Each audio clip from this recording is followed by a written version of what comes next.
there, folks, this is the fourth and final conclusion to our Chapter 8, which is, should I flush that? Now, I spent most of the time looking at solutes, or dissolved particles, and how they move in cells or out of cells, how things diffuse or move from high to low concentration into the cell or out. And we've kind of looked at solutes that could be pollution or contaminants, and we've also looked at it as things like the body needs, like oxygen, carbon dioxide, transporting sugar in or out from high to low concentration. So the diffusion of good things or bad things, right? Now we're going to look at not the movement of solutes, but the movement of the solvent itself. The solvent we've talked the most about, which is water. Let's take a quick glimpse at water in a YouTube video. Let's see how it plays.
Reduced cleaning action of the saliva allows bacteria to grow, causing your breath to have a bad smell.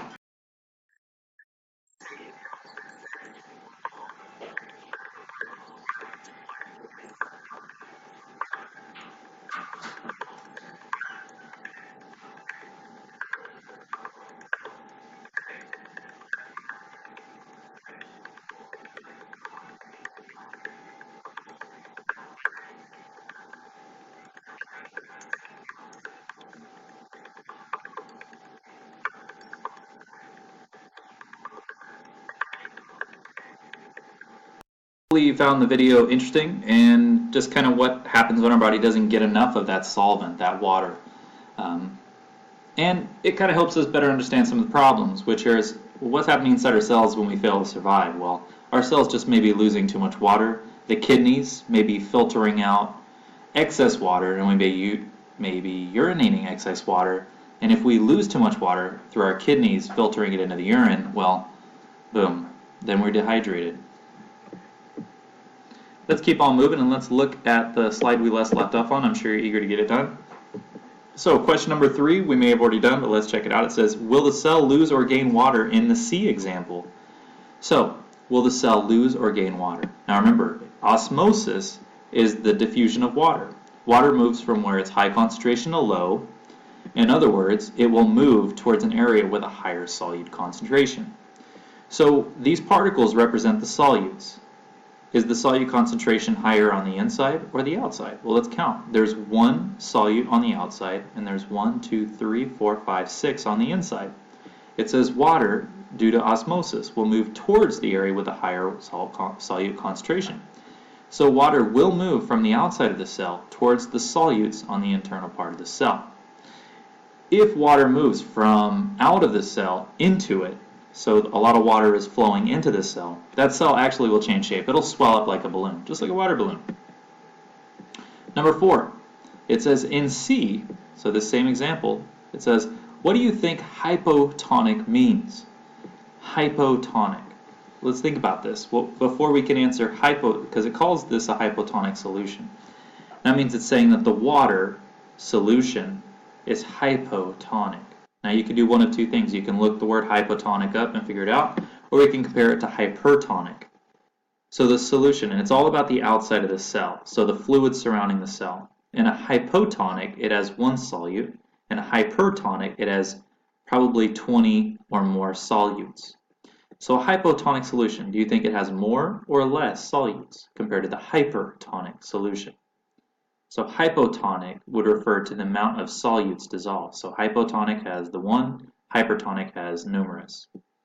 Number 5, it says, will the cell lose or gain water? Indeed. So we have a higher solute concentration on the outside and a lower solute concentration on the inside.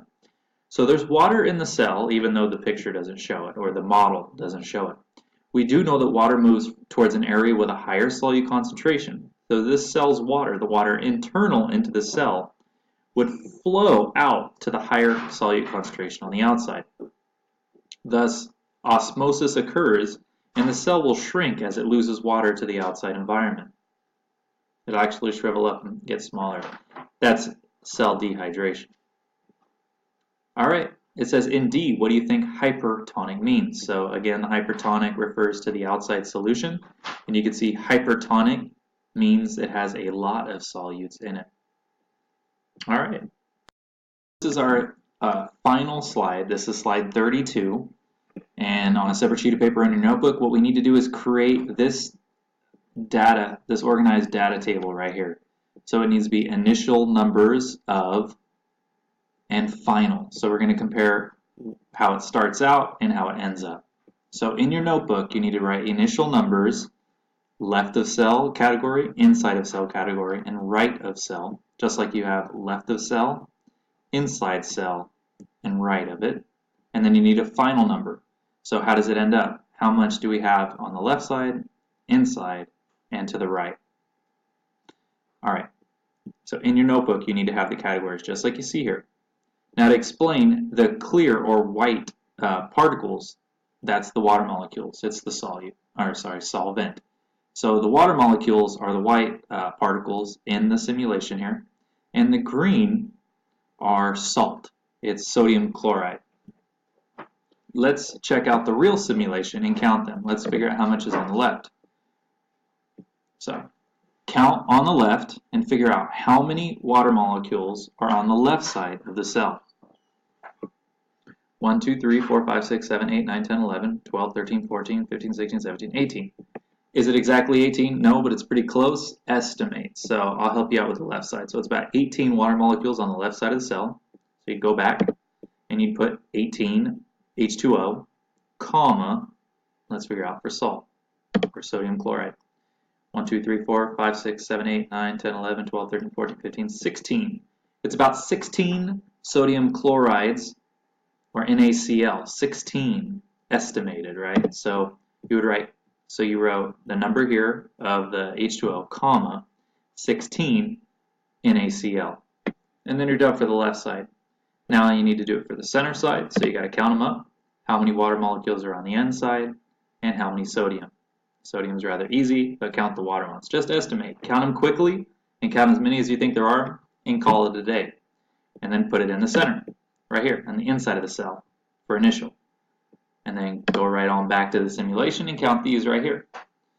So pause it if you need to, but you count the number of sodium chloride here, and the number of water molecules on the right.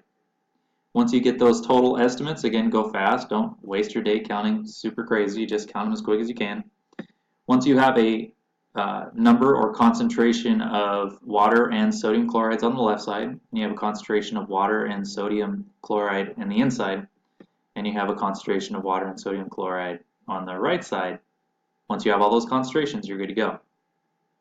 I'm going to hit start now, so if you haven't finished counting, make sure you pause the video and count them, and then complete the table here for the initial on the left, inside, or right.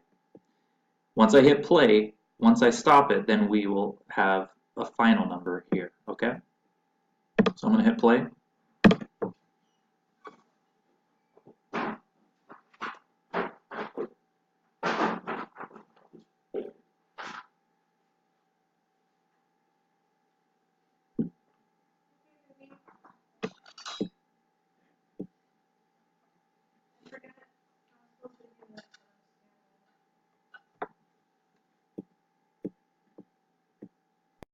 So the simulation pretty much ran its course, and I cleared out the thing and then I paused it. So this is paused, and now what you need to do is count the concentration or the number of water molecules on the left, the number of salt particles on the left, the number of salt molecules on the inside, and the number of water molecules on the inside, and you need to then count the right side. So pause the video, take your time, and estimate these as quickly as you can.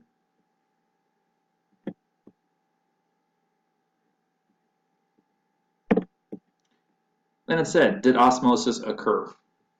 So once you have the totals here on the left, the totals on the inside, and the totals on the right, all you have to do then is, do you think osmosis occurred? So how do you know? Did osmosis occur? Well, you have to go back and look at the definition and kind of remind yourself what that meant. So did the water move towards an area with a higher solute concentration? So in the simulation, there is a higher solute concentration on the left and the right. So did water move from the inside towards the areas that had a higher solute concentration? So how do we know if that happened? Well, all you have to really do is check the table.